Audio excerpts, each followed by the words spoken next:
Napatunayan na natin na matindi talaga ang pagkakabuklod ng isang pamilyang Pilipino. May mga pagkakataon na kahit meron na tayong sariling pamilya ay nananatili pa rin tayo sa poder ng ating mga magulang. Kung titignan ay maganda ang bagay na ito dahil may dulot itong magandang benepisyo sa mag-asawang nagsisimula pa lamang. Meron kayong kahati sa mga kailangang bayaran, may makakatulong kayo sa pag-aalaga ng inyong anak at mas makikilala mo ang mga magulang ng taong iyong pinakasalan. Ngunit paano kung mabigat ang loob sa iyo ng iyong mga in-laws? Makakaya mo bang magtiis na makasama sa isang bubong ang mga taong ayaw sa iyo? Alang-alang sa pagsasama ninyo ng iyong napangasawa. Dear Papa Dudut, bago ko simulan ang aking kwento ay nais ko muna kayong batiin ng isang magandang araw. Gusto ko rin pong sabihin na malaking bagay ang nagagawa ng mga kwentong pinapakinggan ko sa inyong YouTube channel. Dahil dito, ito po ang nagsisilbi kong libangan kapag wala akong ginagawa. Itago nyo na lamang po ako sa pangalang Jenna. 28 years old, Papa Dudut, at meron na akong isang anak na lalaki at isa akong plain housewife. Ang asawa kong si Jordan ay nagtatrabaho sa isang kilalang brand ng sasakyan bilang isang sales consultant. Noong magkasintahan pa lamang kami ni Jordan ay napansin ko na ang pagiging malapit niya sa kanyang nanay na si Aida. Pero ang bagay na yon ay isa sa mga dahilan kung bakit ko siya minahal dahil naniniwala ako na mabuting tao ang isang lalaki kapag maganda ang relasyon niya sa kanyang pamilya, lalo na sa kanyang ina. Madalas kapag magdedesisyon siya sa isang bagay ay palagi niyang sinusunod ang opinyon ng nanay niya. Kaya nang bago kami nagpakasal at sinabi ng nanay niya na sa mga ito muna kami maninirahan ay walang pagdadalawang isip na pumayag si Jordan. Hindi niya alam pero nagdamdam ako sa kanya noon. Hindi man lang niya kasi hiningi ang opinyon ko kung payag ba ako sa ganong klase ng setup. Bilang mapapangasawa niya sana ng time na yon, sana man lang ay tinanong niya ako. Nilawakan ko na lamang ang aking pangunawa at baka gusto lang din ng family ni Jordan na makasama siya bago kami maghanap ng sarili naming bahay. Ang balak sana namin noon ay mangupahan muna habang nag-iipon ng pang-down sa bahay. Masasabi ko na hindi talaga kami naging handa sa buhay pagkatapos ng kasal, Papa Dudut. Mali rin ako sa part na yon at inaamin ko yon. Mas inisip namin ang magarbong kasal kesa sa magiging buhay namin pagkatapos. Naisip ko rin noon na kahit paano ay magandang ideya na rin sa mga biyanang ko muna kami tumira ni Jordan. Para wala kaming binabayaran na renta, mas makakapag-ipon pa nga kaming mag-asawa. Yun nga lang medyo natakot at kinabahan ako nang malaman na titira ako kasama ang pamilya ni Jordan. Nakakausap ko naman sila pero hindi ako gaano ka-close sa kanila, lalo na sa nanay ni Jordan na parang ayaw sa akin para sa anak niya. Siguro iniisip niya na hindi ako kagaya nila na may kaya sa buhay. Tindera sa palengke ang nanay ko at ang tatay ko naman ay tricycle driver, Papa Dudut. After ng kasal ay lumipat na kami ni Jordan sa bahay nila. Bukod sa mga magulang niya ay makakasama ko rin doon ang panganay niyang kapatid na babae na may isa ng anak na babae na 8 years old. Ang asawa nito ay nasa abroad at doon nagtatrabaho. Meron silang isang kasambahay na babae na nasa early 40s na. Madalas ay wala ang tatay ni Jordan, isa kasi itong civil engineer. na palaging may mga project na tinatapos kaya minsan lang naming makasama sa bahay. Sa unang linggo ng paninirahan ko sa bahay ni na Jordan ay wala akong naging problema. Naka-leave pa kasi sa trabaho si Jordan kaya palagi kaming magkasama. May sarili siyang kwarto at doon kami natutulog. Ngunit unti-unting sumulpot ang problema nang magbalik sa trabaho niya ang aking asawa, Papa Dudut. Love, kinakabahan ako. Babalik ka na kasi sa trabaho. Hindi pa kasi ako sanay kina mama mo eh. Sabi ko sa kanya isang gabi bago siya muling magtrabaho. Wala kang dapat na ikabahala. Mabait si mama saka yung kapatid ko. Tapos maaaliw ka pa sa anak niya. Sobrang bibo nun. Saka nakita kong magkakasundo naman kayo eh. Tugon pa ni Jordan. Huwag ka sanang ma-offend pero feeling ko kasi ayaw ng mama mo sa akin eh. Kahit noong hindi pa tayo kinakasal. Naalala mo nung binigyan ko siya ng damit para sa birthday niya? Nakita ko na basahan na lang yon sa kusina. Wika ko. Hindi ko na sinabi kay Jordan ang makailang beses na pinaparamdam sa akin ng nanay niya na parang hindi ako kabilang sa kanilang pamilya. Baka kasi hindi nakasya sa kanya. Mas okay na mapakinabangan pa kaysa itapon, hindi ba? Pagtatanggol pa ni Jordan sa mama niya. Saka huwag kang mag-alala. Kapag may hindi magandang nangyari ay magsabi ka sa akin.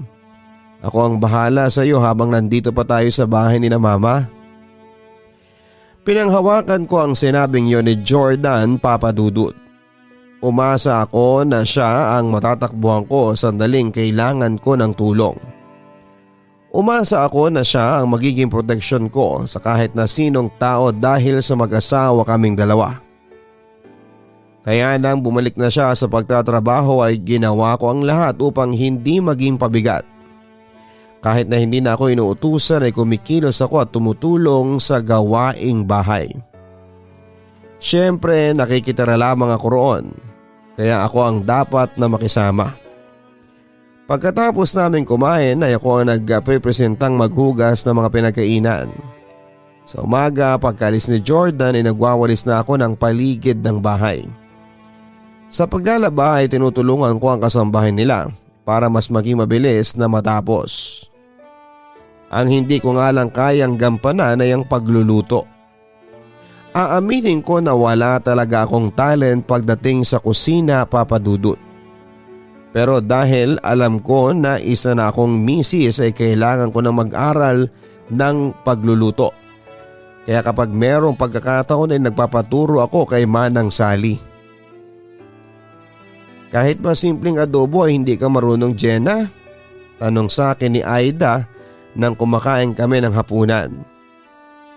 Ako kasi ang nagluto ng adobong baboy pero tinulungan ako ni Manang Sally.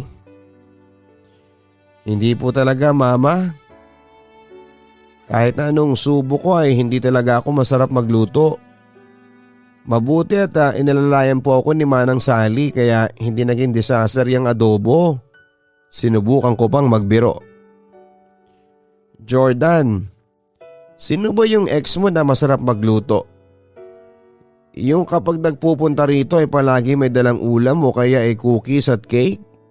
Tanong ni Aida kay Jordan. Si Maylin yun. Nag-aral kasi yun ng pagluluto eh. Pero nakita ko siya last time sa Facebook, ang bongga na niya ngayon. Head chef na siya ng isang cruise ship. Paniguradong ang laki ng sinasahod nun. Ang ate ni Jordan na si Alice ang sumagot nun. Ang swerte naman pala ng mapapangasawa ni Maylin. Ito kasing si Jordan turan naman ni Aida. Ma, wag na natin pag-usapan yung wala dito, pwede ba? Naiiritang pakiusap pa ni Jordan. Tumigil na sina Aida at Alice sa pag-uusap tungkol sa ex ni Jordan. Hindi ko alam kung sinasadya ba nilang dalawa yon ang maging topic pero masyado akong naapektuhan, Papa Dudut. Nanliit ako at lihim kong ikinumpara ang aking sarili sa sinasabi nilang ex ng asawa ko. Upang ipakita sa pamilya ni Jordan na karapat dapat ako sa kanilang anak ay mas lalo kong sinipagan sa gawaing bahay. Halos wala na akong pahinga at natutuwa naman si Manang Sally dahil nababawasan kahit papaano ang kanyang mga gawain. Naawa rin kasi ako sa kasambahay lalo na sa tuwing dumadaing siya sa akin na masakit ang kanyang katawan. Ngunit ang pagiging sobrang masipag ko palagi ay hindi kinakatuwa ng aking biyanan, Papa Dudut. Jenna, napapasobra yata ang sipag mo. Huwag mo namang agawan ng trabaho si Manang Sally at sayang ang pinapasahod ko sa kanya. Noon naman ay mahinahong sabi ng mama ni Jordan sa akin nang makita niya akong nagkukuskos ng sahig sa banyo. Halos 3 buwan na simula nang tumira ako sa bahay nila, Papa Dudut. Naawa po kasi ako kay Manang Sally, ma. Palaging sumasakit ang likuran niya. Magalang kong katwiran. Kahit na. Trabaho niyang magsilbi sa atin kaya wag mong pakialamanan yan, ha? Mamaya baka isipin ni Jordan na inaalila ka namin. Kami pang lumabas na masama sa anak ko. Seryosong sabi pa ni Aida. Sige po, mama. Hayaan ko na lang po si Manang. Pasensya na po kayo. Paghingi ko ng paumanhin. Saka nakapagtapos ka ng pag-aaral ng education, hindi ba? Ayaw mo ba na magtrabaho para makatulong kay Jordan? Para hindi ka palagi nandito sa bahay lang? Ang sabi pa niya. Ang gusto po kasi ni Jordan ay wag muna ako magtrabaho kahit na 1 taon. Para raw po makapag-focus kami sa pagkakaroon ng anak. Yun po ang napagkasunduan namin mag-asawa. Nahihiya kong tugon. Anak? Magbubuntis ka na kahit na wala pa kayong sariling bahay? Bahala kayo sa buhay ninyo. Baka sabihin mo ay nakikialam ako, ha? Nakaismid niyang wika. Pabor sa akin ang gusto mangyari ni Mama Aida, Papa Dudut. Sa kanya na mismo nang galing na huwag na akong tumulong kay Manang Sally sa mga gawaing bahay. Mas makakapagpahinga ako at magkakaroon ng oras para sa aking sarili at kay Jordan. Ang hindi ko lang nagustuhan ay ang pakikialam niya sa desisyon namin ni Jordan na huwag muna akong magtrabaho. Kahit pa suggestion lamang ang sa kanya ay hindi ko pa rin nagustuhan ang paraan niya na pagkakasabi noon. Hindi ko na lang pinaliwanag sa kanya ng husto at baka isipin niya na sinasagot ko siya. Simula nang sabihin sa akin ng mama ni Jordan na huwag na akong tumulong kay Manang Sally ay mas nakapagpahinga na ako ng maayos. Nakakadalaw na ulit ako sa pamilya ko kapag weekend at kasama ko palagi si Jordan. May sariling kotse naman si Jordan kaya hindi kami nahihirapan sa biyahe. Habang nasa biyahe papunta sa pamilya ko ay naungkat niya ang napag-usapan namin ni Mama Aida. Love, ayaw mo bang magtrabaho? Sayang kasi yung napag-aralan mo para makapag-ipon tayo ng mabilis. Ang turan pa ni Jordan. Bakit parang nagbago ang plano mo? Hindi ba ang plano natin ay mag-anak muna? Pagkatapos kapag 3 years old na siya, ay saka ako magtuturo? Teka, sinabi ba sa'yo ng mama mo na dapat ay magtrabaho na ako? Tanong ko sa kanya. Tumango si Jordan. Oo in-explain niya sa akin ang magagandang may dudulot kung parehas tayong nagtatrabaho. Wala ka rin naman daw ginagawa sa bahay, sagot ng aking asawa. Jordan, may ginagawa ako sa bahay ninyo. Nakikita mong tumutulong ako kay Manang Sally pero pinagsabihan ako ng mama mo na tigilan ko na yun. Pinigil kong magtaas ng boses, Papa Dudut. Concern lang si mama sa future natin, love. May point siya kaya wag nating mamasamain ang mga sinasabi niya. Giit pa ni Jordan. Okay, hayaan mo at maghahanap ako ng trabaho. Malamig kong pagpayag. Wala na akong nagawa kundi ang pumayag sa biglaang pagbabago ng plano ni Jordan para sa amin. Hindi naman sa ayaw ko magtrabaho, Papa Dudut. Kaya nga lang ay nakaset na sa utak ko ang nauna naming napag-usapan. Tapos nang dahil sa kinausap siya ng Mama Aida ay bigla niya yung binago. Pakiramdam ko tuloy ay nainsulto si Mama Aida nang hindi ko sundin ang suggestion niya, kaya gumawa siya ng paraan upang sa huli ay siya pa rin ang masunod. Kaya ng mga sumunod na araw ay naging abala na ako sa paghahanap ng eskwelahan na pwede kong pagturuan. Makalipas nga lang ang mahigit isang buwan ay nag-asikaso na ako ng mga requirements sa school na papasukan ko. Ngunit parang hindi yata talaga nakadakda na ako ay magtrabaho. Isang pangyayari ang pumigil upang ako ay makapagturo na, Papa Dudut. Isang umaga kasi ay nakaramdam ako ng pangangasim ng sikmura. Sobrang bigat ng aking pakiramdam at tinatamad akong magkikilos. May pasok si Jordan kaya wala akong mapagdaingan. Ayoko namang magsabi sa aking biyanan at baka isipin niya na nag-iinarte ako. Kaya ang ginawa ko ay tinawagan ko ang aking nanay at sinabi ko sa kanya ang aking nararamdaman. Jenna, hindi kaya buntis ka na? Ganyan na ganyan ako nung ipinagbubuntis kita. Turan pa ni nanay. Lumakas ang kabog ng dibdib ko, Papa Dudut. Totoo ba yan, Nay? Sa tingin mo ay buntis ako? Hindi kaya yun ang dahilan kung bakit naging irregular bigla ang aking menstruation? Tanong ko pa. Baka nga, Jenna. Ang mabuti pa ay bumili ka ng pregnancy test kit. Meron noon sa mga butika. Bilisan mo at nang malaman ko na kung magkakaroon na ako ng apo sa'yo.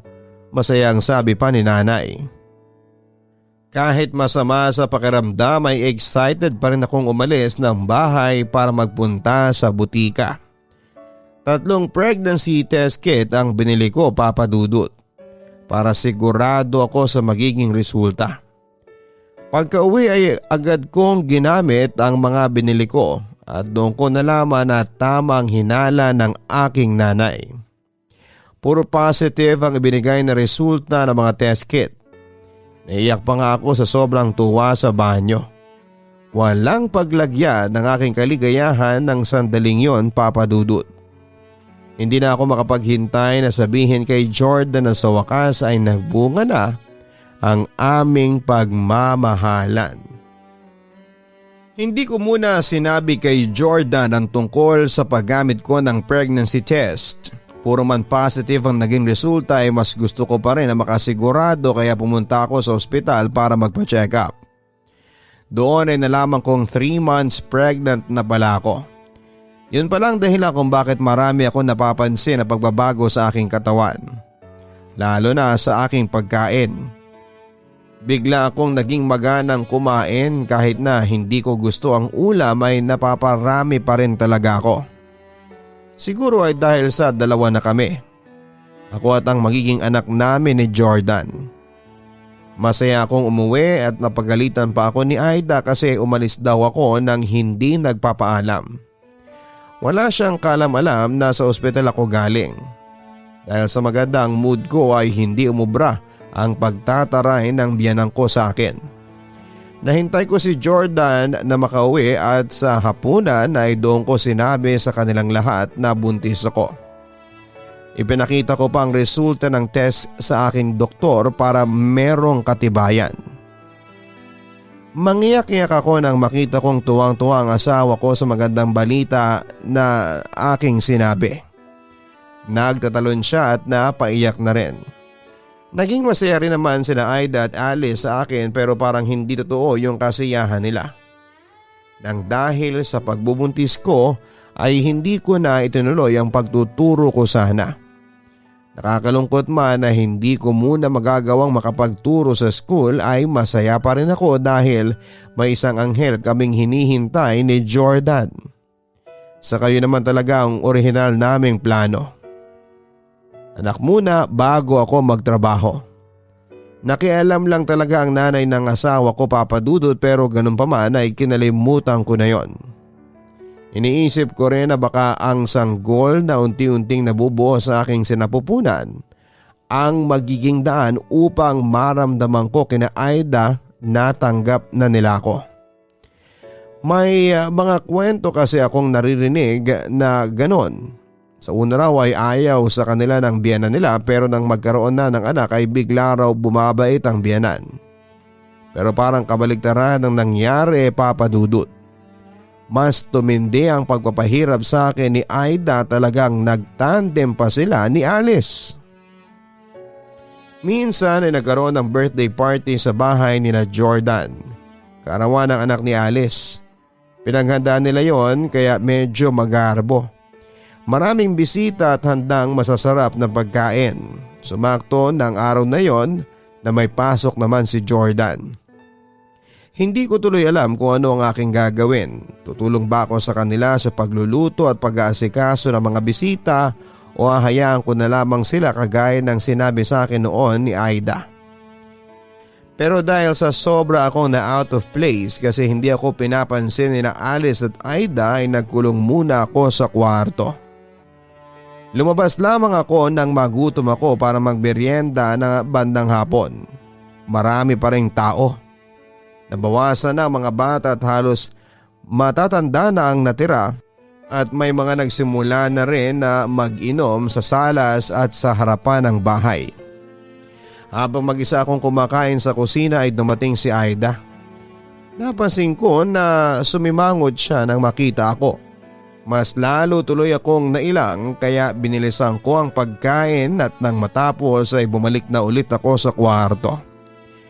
Pakiramdam ko tuloy ay sampid lamang talaga ako sa pamamahay na yon Papa Dudut. Sa kwarto ko hinintay ang aking asawa. Gabing-gabi na nang dumating si Jordan. Nag-OT pala siya at hindi na ako nasabihan dahil ang dami niyang kailangan tapusing report. Nagtataka siya kung bakit nasa loob ako ng kwarto at hindi nakikihalubilo sa mga bisita. Aniya karamihan sa mga bisita ay kamag-anak ng nanay niya na nanggaling pa sa malayong lugar. Kaya dapat ay nakikipag-usap ako sa kanila. Hindi ko naman masabi na hindi ako pinakilala ni Aida o Alice sa mga kamag-anak nila. Hanggat maaari kasi Papa Dudut ay ayaw kong may masabing masama kay Jordan tungkol sa pamilya niya dahil baka lumabas na ako ang naninira. Inaya ako ni Jordan na lumabas. Nagpasabay siya sa akin na kumain at pagkatapos ay ipinakilala na niya ako sa mga kamag-anak nila na naroon. Nasa isang malaking bilog na lamesa ang mga ito at nagiinuman. Ang ganda pala ng napangasawa mo, pamangkin. Ang swerte mo talaga pagdating sa babae. Magparami na kayo para dumami ang maganda at gwapong lahi natin. Ang turampa ng tito ni Jordan. Buntis na po itong si Jenna, tito. 3 buwan na. Pagmamalaki pa ni Jordan. Yan, ganyan. Ganyan nga pamangkin. Pagkaanak ng asawa mo ay buntisin mo na kaagad ha. Ang turan pa ng tito ko. Nagtawanan ng lahat. May family planning po dapat tito. Giit pa ni Jordan. Naku, hindi na uso yan. Habang maganda ang lumalabas na bata ay anak lang ng anak, ang sabi pa ni Tito Jordan. Maya-maya ay nakaupo na rin si Jordan sa nagiinuman niyang kamag-anak. Nagpatuloy ang usapan nila at tumagal ang topic nila sa masela na tema. Hindi sa pagpapanggap na malinis pero hindi kasi ako sanay sa ganong klase ng usapan. Kaya nang hindi na ako makatiis ay binulungan ko na si Jordan na matutulog na ako. Aniya mamaya pa siya at makikibanding muna siya sa mga kamag-anak niya. Wala raw siyang pasok bukas kaya ayos lang na mag-inom siya. Nakatulog agad ako sa pagkakahiga ko sa kama. Mabilis talaga akong antukin simula nang mabuntis ako. Nalipungatan ako nang tumabi si Jordan sa akin. Lasing na lasing siya at hindi nagtagal ay nakatulog na siya. Hindi ko gusto ang amoy ng alak na sumisingaw sa katawan niya. Tahimik na sa labas at mukhang tapos na ang inuman. Sumili pa ako sa bintana upang makasigurado wala nang tao sa labas. Bumangon ako upang uminom ng tubig sa kusina at naisipan ko rin na punasan si Jordan ng maligamgam na tubig para maginhawa ang kanyang pakiramdam. Pagkabukas ko ng pinto ng kwarto ay narinig ko si Aida na may kausap na isang babae sa salas. Isa yata sa mga tita ni Jordan. At ayon sa pag-uusap nila ay nalaman kong doon pala ito matutulog dahil hindi na kayang mag-drive ng lasing nitong asawa. Baka raw maaksidente kaya mas mabuti na nag-iingat. Imbes na pumunta sa kusina ay nagpakachismosa muna ako at pinakinggan ko ang kanilang pag-uusap. Naka-jackpot si Jordan sa napangasawa niya, no? Ang ganda-ganda. Parang artista eh. Sure ako na paglabas ng anak nila ni Jordan ay maganda o gwapo. Pakli ng tita ni Jordan. Makapagsalita ka naman ng jackpot dyan, mas gwapo naman si Jordan kaya patas lang. Si Jenna naka-jackpot ka mo. Aba, wala siyang ginagawa rito sa bahay, buhay reyna yan. Sobrang tamad. Nakita mo ba kaninang tumulong sa amin ni Manang Sally at Alice? Hindi ba hindi? Pabulong naturan pa ni Aida. Sa sobrang tahimik ng gabi kahit pabulong silang mag-uusap ay nadinig ko ang kanilang mga sinasabi. Oo nga napansin ko yan. Saka hindi rin lumalabas. Hindi ba niya naisip ang mga tita at tito ni Jordan ang nandito? Hindi marunong makipag-socialize, ang sabi ng tita ni Jordan. Suplada ka mo. Akala niya yata ay kami ang dapat na makisama sa kanya. Siya ang dapat na makisama sa amin dahil nakikitira lamang siya dito. Wala na kang ambag. Tamad-tamad pa. Dagdag pa ni Aida. Kaya pala nakita kitang natatawa nang sabihin kanina na sa inuman ang swerte ni Jordan sa asawa niya. Yun pala ang dahilan. Ang sabi pa ng tita ni Jordan. Napansin mo pala? Nako, ayoko na lang magsalita kanina at baka sabihin ay sinisiraan ko siya.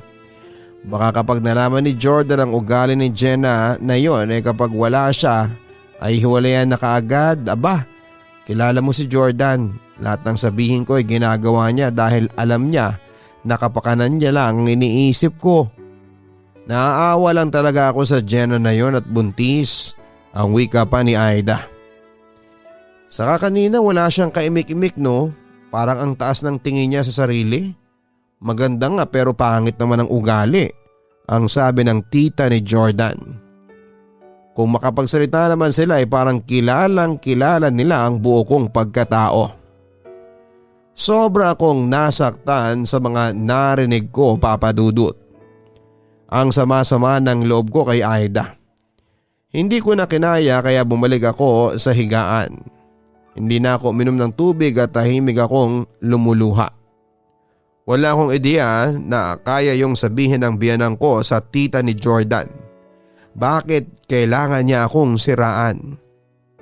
Hindi ba niya alam na kaya hindi ako lumalabas ay sobrang pagkailang ang nararamdaman ko dahil sa ipinapakita nila sa akin?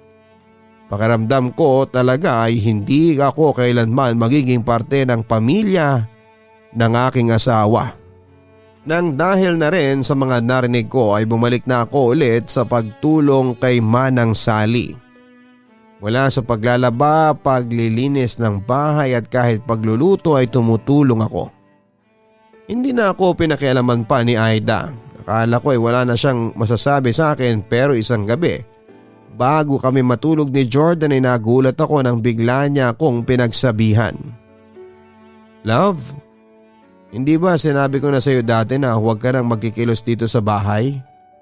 4 months na ang tiyan mo kaya dapat nag-iingat ka. Ang tigas naman ng ulo mo eh. Para rin sa iyo at sa bibi natin ang sinasabi ko. Paninermon pa ni Jordan sa akin.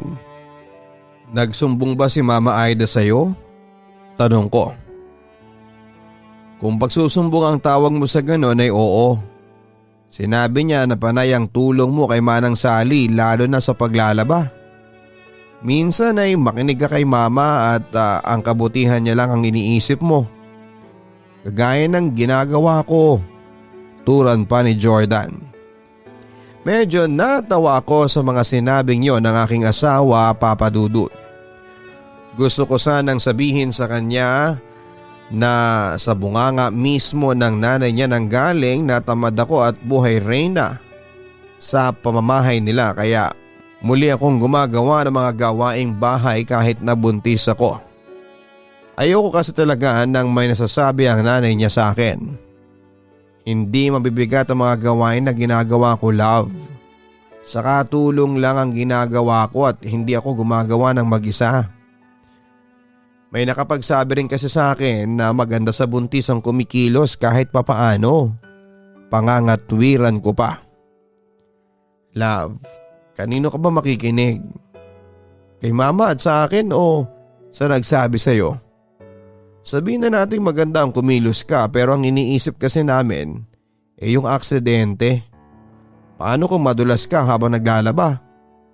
Love, hindi natin alam kung kailan magaganap ang isang aksidente. Nakukuha mo ba ang ibig kong sabihin? May pag-aalalang tura ni Jordan.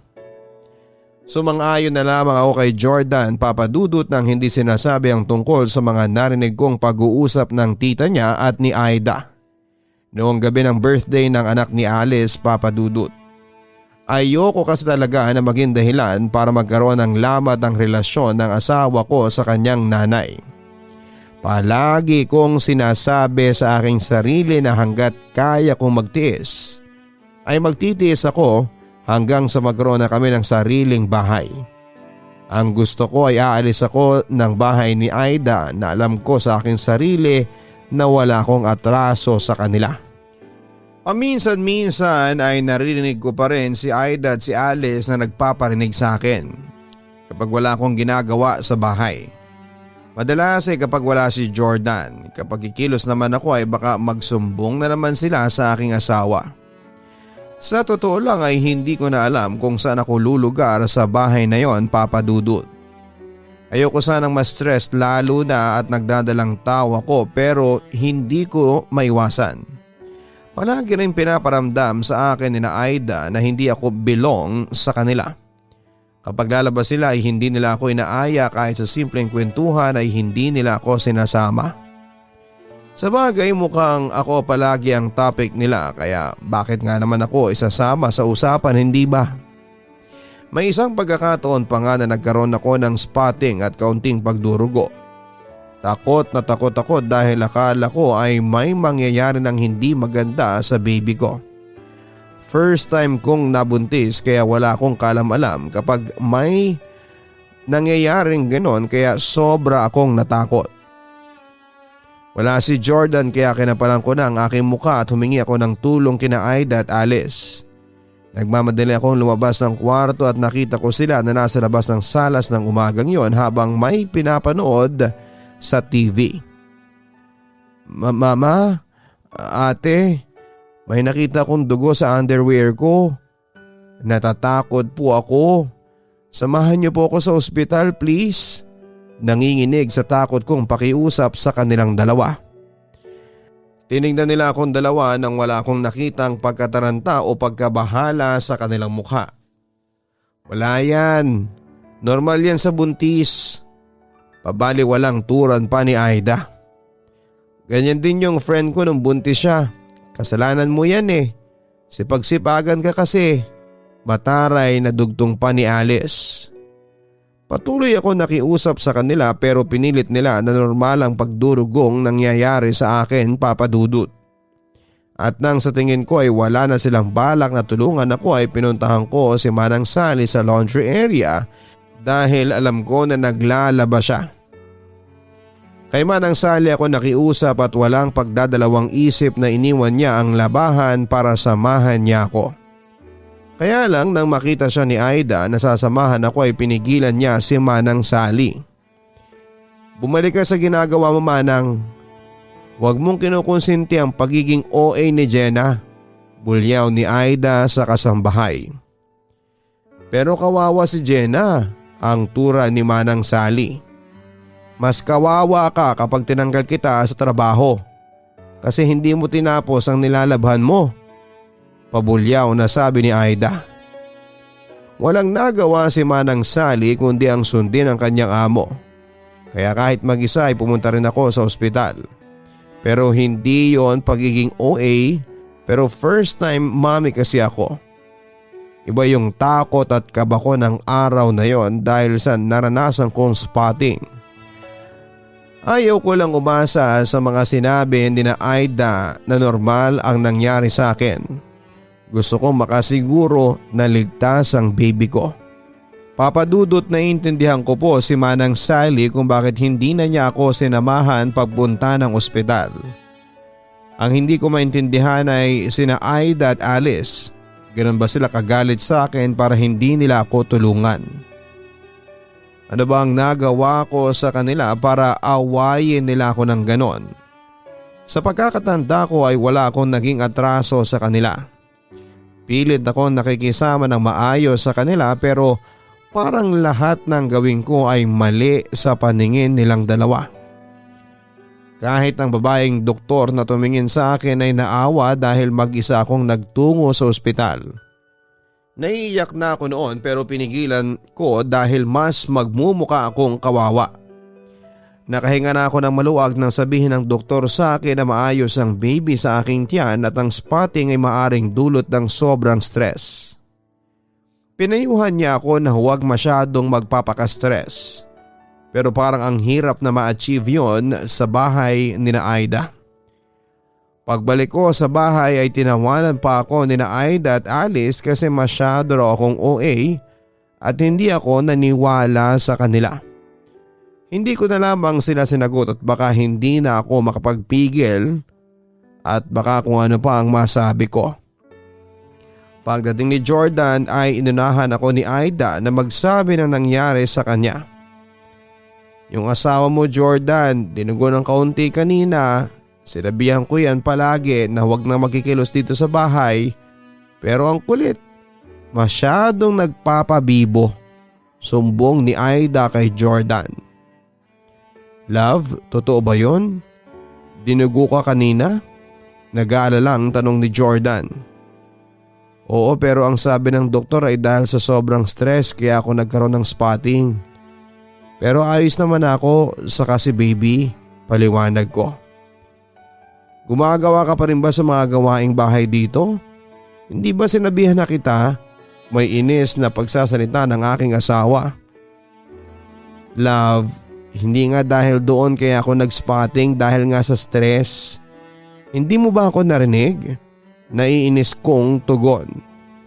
Stress, kaartehan lang yan. Ako nga na ang daming iniisip ay hindi na i-stress. Saka malay ba namin kung ganyan nga ang sinabi ng doktor? Ang singit pa ni Aida. E di sana sinamahan niyo ko para alam ninyo ang sinabi sa akin ng doktor ma. Para alam niyo na hindi ako nagsisinungaling. Sagot ko sa aking biyanan, medyo hindi na ako nakapagpigil pa papadudot. Hoy Jenna. Huwag mo sinasagot ng ganyan si mama ha, ang kapal naman ng mukha mo. Kami ngang anak hindi kami nagtataas ng boses. Bulyaw ni Alice sa akin. Alam ko na mali ang paraan ng pagkakasagot ko kay Aida papadudot. Pero hindi ko na kasi kaya ang paggawa nila ng kwento para ako ang maging masama sa paningin ni Jordan. Maraming beses na nila akong ginawan ng kwento pero nanahimik na lamang ako. Nang maramdaman ko na mapapayak na ako ay umalis na ako sa hapagkainan at nagpunta na ako sa kwarto para doon umiyak. Masakit na hindi man lang ako pinagtanggol ni Jordan. Kilala niya ako papadudot. Matagal kaming magkasama ni Jordan kaya sana ay alam niya na hindi ako nagsisinungaling na tao. At dahil nga sa pangyayaring yon ay mas tumaas ang tensyon sa pagitan ko at ng pamilya ni Jordan. Si Manang Sally ay parang iwas na rin sa akin. Hindi ko alam kung ano ang dahilan pero ang aking hinala ay kinausap nina Aida ang kasambahay nila na huwag na akong kausapin pa. May mga kasama man ako sa bahay ay para pa rin akong nag-iisa. Wala akong makausap kapag wala si Jordan. Hindi na ako komportable. Kapag kasabay ko silang kumain ay parang nahihiya ako at mas lalong naging dinumero ang aking galaw. Ang akala ko noon ay sina Aida at Alice lamang ang aking magiging problema pero dumagdag naman ang anak ni Alice na si Carla. Hindi yun ang totoong pangalan ng bata, Papa Dudut. Noon pa man ay napansin ko na ang pagiging makulit ni Carla. Napansin ko rin na masyado siyang spoiled kay Alice at kahit si Alice ay hindi kayang kontrolin ng anak kapag ito ay nagwawala na. Nagwawala kasi si Carla kapag hindi na pagbibigyan ng gusto. Kaya kahit anong gusto ko maging malapit sa pamangkin na yon ni Jordan ay nahihirapan ako, Papa Dudut. Alam ko na normal sa ibang bata ang pagiging pilya pero ibang level kasi ang kapilyahan ni Carla. Pero kahit napapaano ay sanay na ako kay Carla. Kapag alam kong nagwawala siya ay pumapasok na ako sa kwarto dahil may tendency na saktan niyang kahit na sinong mapagtripan niya. Noong nasa ika-6 na buwan na ako ng aking pagbubuntis ay doon pa lamang ako nakapag-ultrasound para malaman namin ang kasarian ng aking baby. Sinamahan naman ako ni Jordan, Papa Dudut. Ayaw niya kasi na mawala siya sa mahalagang parte na yon ng aking pagbubuntis. Tuwang-tuwa kami ni Jordan nang malaman naming lalaki ang aming magiging first baby. Parehas kasi kami ng gusto na lalaki ang maging gender ng aming unang anak. Pero wala ring problema kung magiging babae, Papa Dudut. Kung ano ang ipagkaloob sa amin ng Diyos ay buong puso naming tatanggapin. Pagbalik sa bahay ay agad na sinabi ni Jordan kina Aida at Alice na baby boy ang aking ipinagbubuntis. Nag-congratulate sila pero kay Jordan lamang na parabang si Jordan ang mag-isang gumawa ng bata. Doon na biglang nagwala si Carla. Bigla siyang nagalit at nagsisigaw siya na ayaw niya ng baby boy. Ang gusto raw niya ay baby girl. Kinausap siya ni Jordan ng mahinahon na paraan pero mas lalong nagwala ang bata. Ang akala ko ay napakalma na siya ng kanyang tito pero pagsapit ng hapon habang nakahiga ako sa lapag ng salas at nanonood ng TV ay nagulat ako nang biglang tinalunan ni Carla ang aking tiyan. Mabuti at nakita ko ang gagawin niya kaya nasalo ko siya. Pero may puwersa pa rin na dumiin sa aking tiyan. Napasigaw ako sa sobrang sakit, Papa Dudut. Ang una kong inisip ay ang bata sa aking sinapupunan.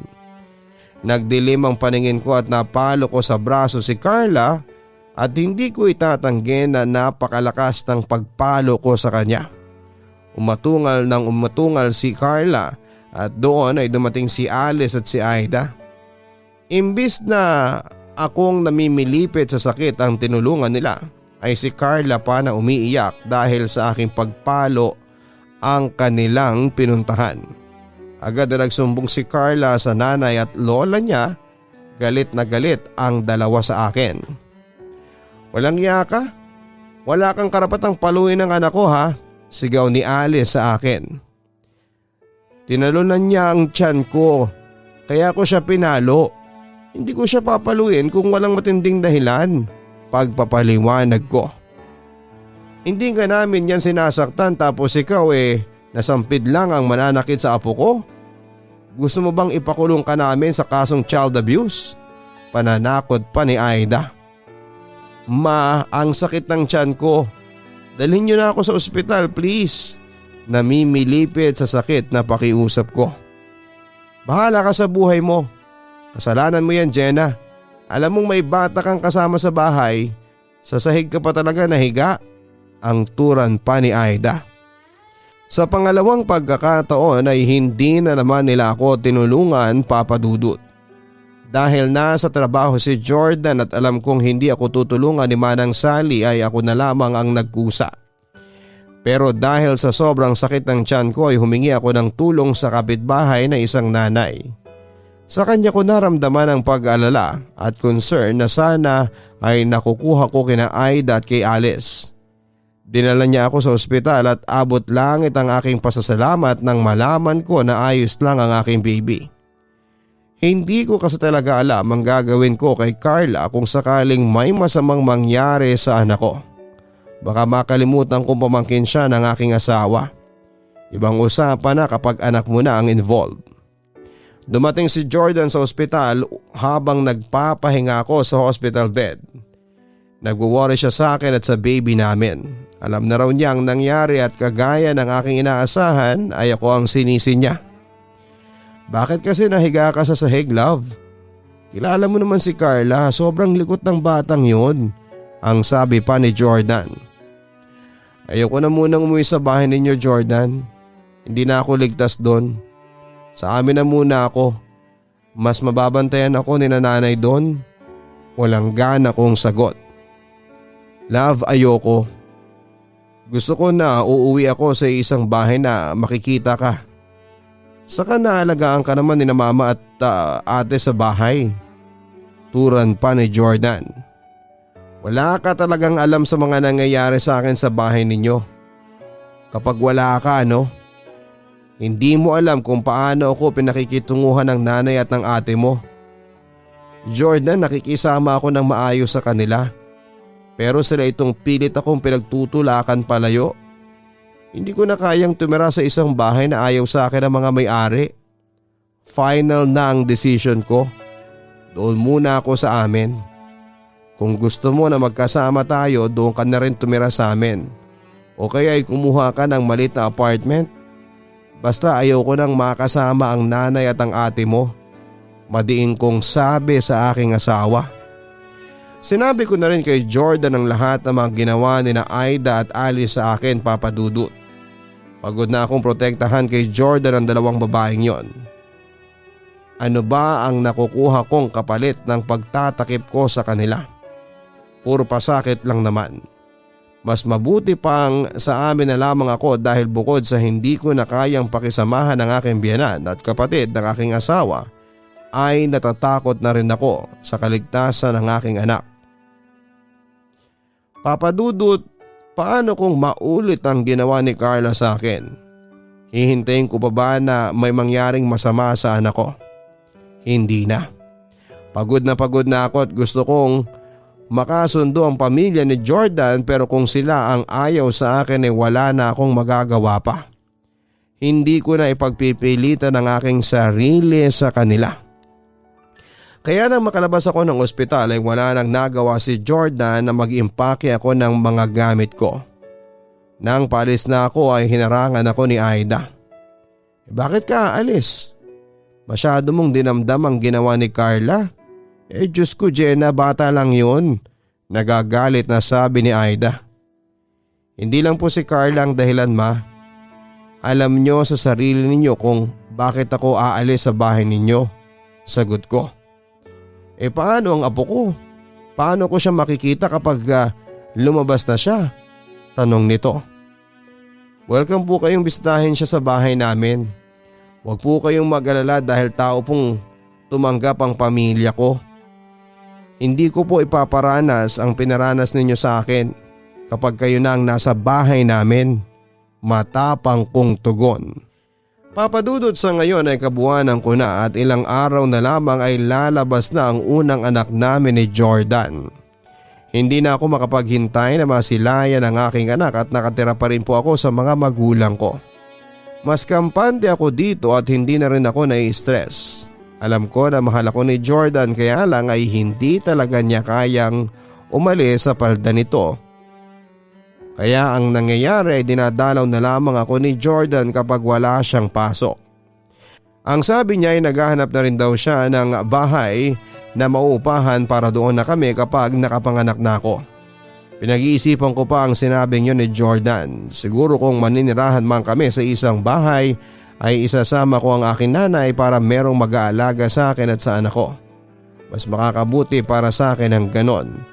Mas panatag ang aking pag-iisip, Papa Dudut. Dito na lamang po pala ang aking sulat at humihingi po ako ng pabor sa mga listeners po ninyo. Na sana'y isama nila sa prayers nila na maging ligtas ang delivery ng aking first baby. At sana'y maging maayos na ang relasyon ko sa nanay at kapatid ng asawa ko. Pero alam ko na sa ngayon ay malayo pang mangyari yon. Maraming salamat pala sa iyo, Papa Dudut. Mag-ingat ka palagi. Lubos na gumagalang, Jenna.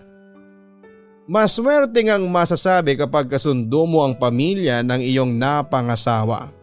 At hindi rin natin may tatanggi na may kagaya ng sitwasyon ni Jenna. Para kay Jenna, mabuti na rin na ikaw ang kusang lumayo para sa ikakatahimik ng lahat.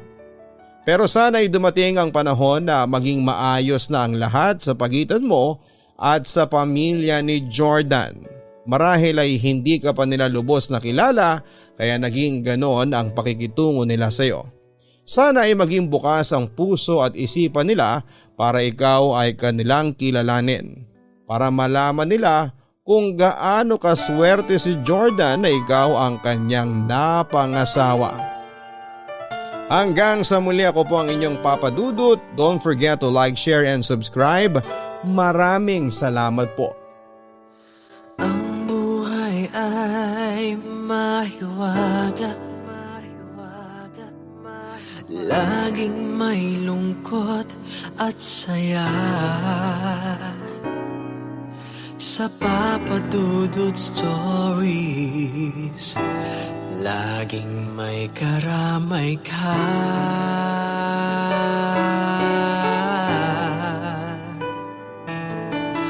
Mga problemang kaibigan, dito ay pakikinggan ka. Sa Papa Dudut Stories, kami ay iyong kasama.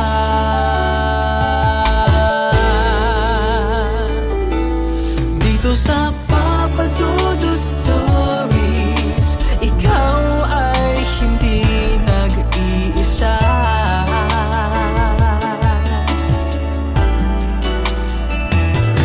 Dito sa Papa Dudut Stories, may nagmamahal sa'yo.